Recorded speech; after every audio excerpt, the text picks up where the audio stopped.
We continue our journey together in chapter 16. What's the important principle of the Beinoni? The Beinoni, who's not righteous and not wicked, not a Rasha. The important principle of the Beinoni, the essential thing, is to rule over the nature of the person.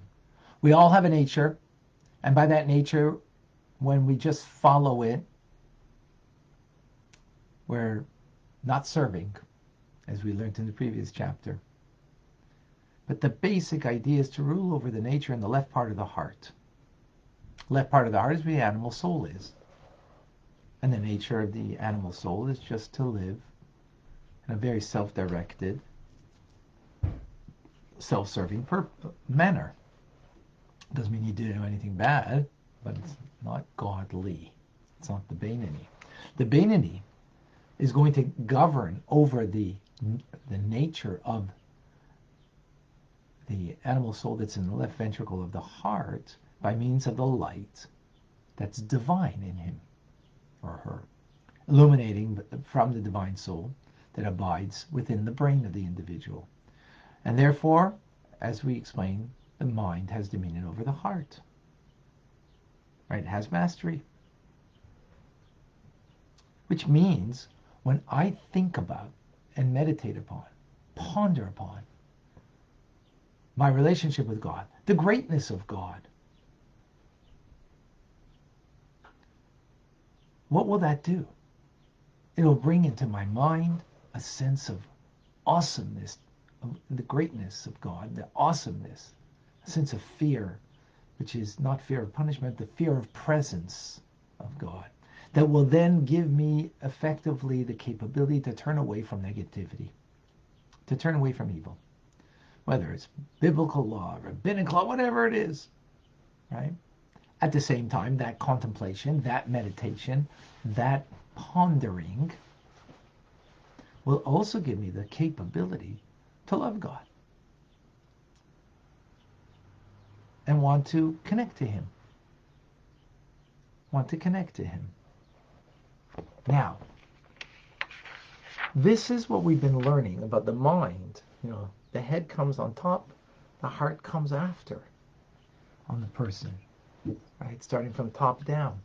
So it starts with the mind, that it's able to feed the heart to give it a feeling of fear and love, fear of not wanting to be detached, separated, and a desire to connect. So not to be disconnected, but a desire to connect. So not to be disconnected through doing something wrong that God doesn't want us to do, and a desire to connect by doing what He does need from us. Now, what happens though? The normative way, shall we say? I don't know if this, I shouldn't say normative. It's the wrong word. But the ideal way, even that might not be the right word, but that the mind should feed the heart. And there should be feelings in the heart, revealed in your heart. But what if you're incapable of that? And as you think about your connection to God,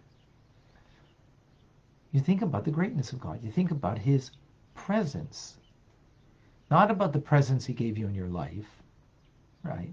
Not about the gifts of life, that too, but the presence of His in creation.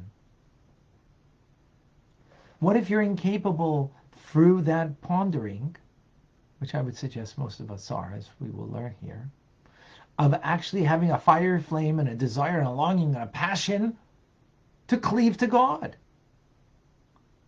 What happens if that doesn't work? Instead, all you have is sort of like a hidden love, and it's kind of what we call an intellectual love. In the note, the Alter Rebbe says that this is actually not a problem. This is not because the person who thinking about God is doing things wrong. No, just might not be capable because of the nature of their soul. The nature of their soul is not one that could bring to birth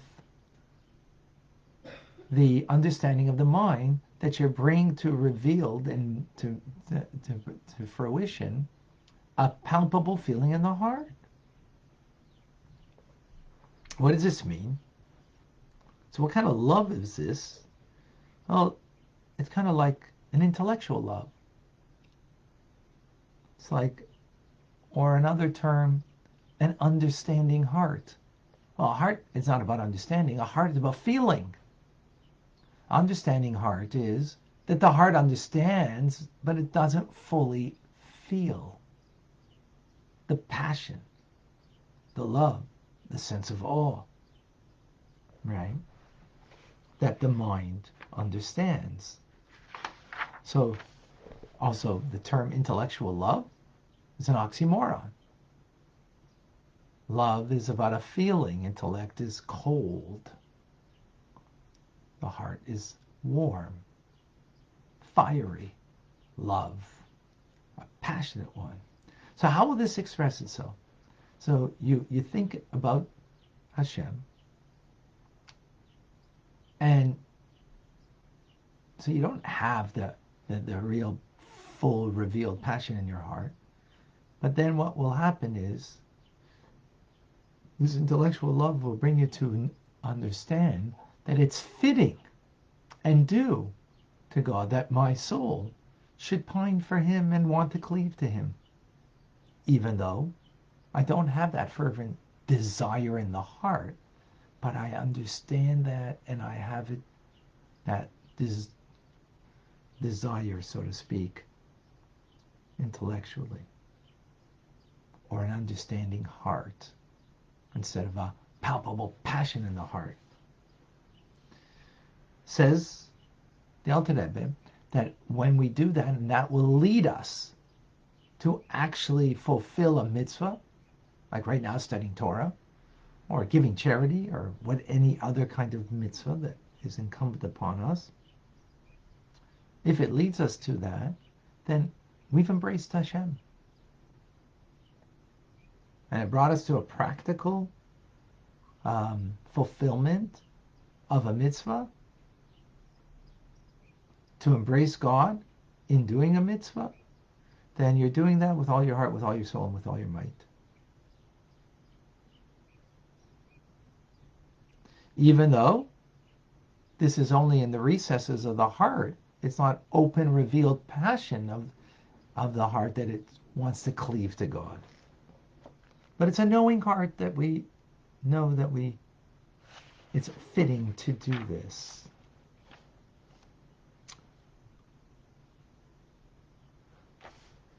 This is called tfunas ahava, an understanding or intellectual love. It's not heartfelt. Yet, says the Alter Rebbe, this has wings, and such a understanding heart, intellectual love, will allow the mitzvahs that we do to have a divine quality to it. And we'll learn more about what that means, flying above to the divine above. He explains, because if it wasn't for that contemplation about God and our relationship to God and God's relationship to the world, and appreciating how fitting it is to connect to him, then now that led me to do a mitzvah. Well, then what would I have done? I would have just, taken care of my physical, bodily, material needs. So since this led me to do a mitzvah, even though it's not with a full, palpable, passionate heart, but it led me to do the mitzvah, then that's beautiful. It's not lacking. You have wings to such a mitzvah that, that ascends to the divine order of things above.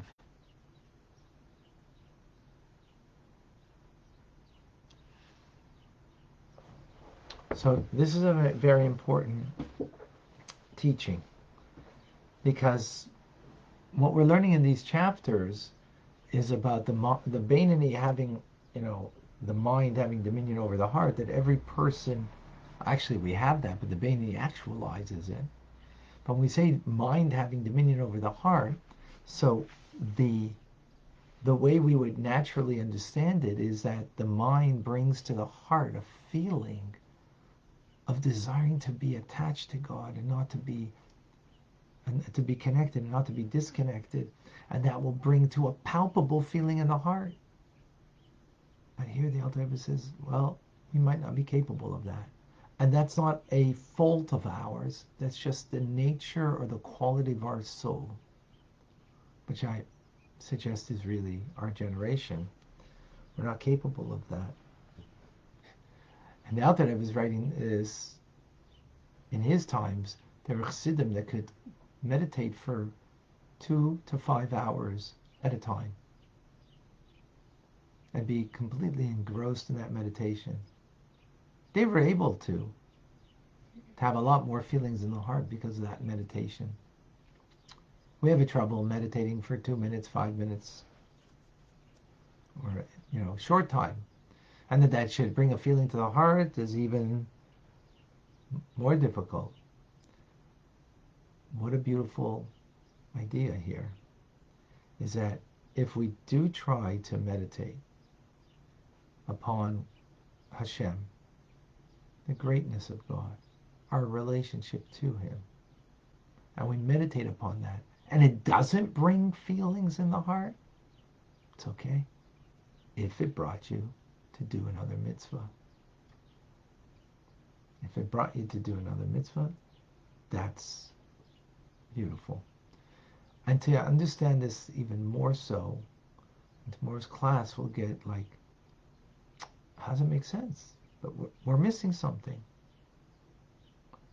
We're not. Now, of course, if, brings the feelings in the heart, the passion comes, wonderful. But if it doesn't, and brought you to do the mitzvah as a result, then you're not lacking. All right. Any questions, any comments? Reminder, TRC tomorrow.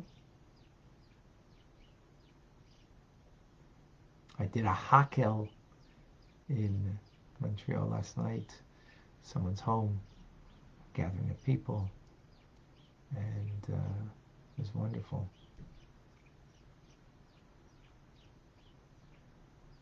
If anybody would like to do that online, contact me to get your group of friends, not the ones that are here online, but your own friends, to come to a session that we can have. Hakel, this is the time to do it. It's a time of gathering the people, as it says in the 612th mitzvah in the Torah. This is that year. Okay, John. Are there souls rooted in gestation seen more in males? John, that was an intuitive, yeah, I would imagine so. I would imagine so. This is, I mentioned in the note that our souls may be coming from a place that is not gestation, like just in birth, and gestation is like not fully revealed birth. So a soul can come from that kind of spiritual place above, and therefore not fully developed, and therefore not capable of fully developing that which you understand in your mind, and to bring it to your heart, to have a love and awe of God. Yes, that's what John is mentioning. Yes. Is there a method of meditating on Hashem? Yeah, that's going to be chapters 41 through 50. The Alter Rebbe is going to give us the various methods. Right now, we're not speaking about the methods so much, but there will be methods. So we'll wait for that. Okay, good question. We have a question on Instagram. I think.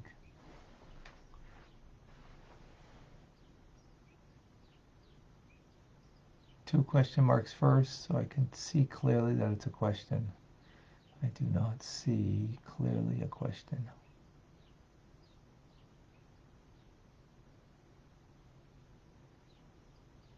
Ah,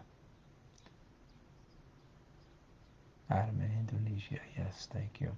Is there any teachings by the Rabbi tonight? No. Tonight there isn't.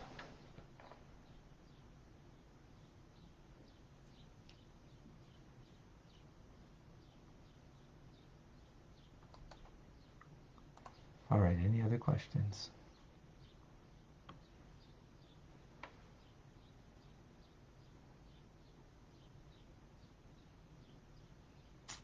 Okay. Wonderful. Rambam coming up. I'm Rabbi Ronnie Fine, coming to you from Chabad Zurich and Kadesh in Montreal, Canada. It's a privilege and a pleasure to share with you Tanya.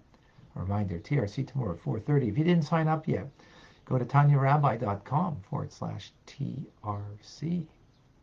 Looking forward. All the best.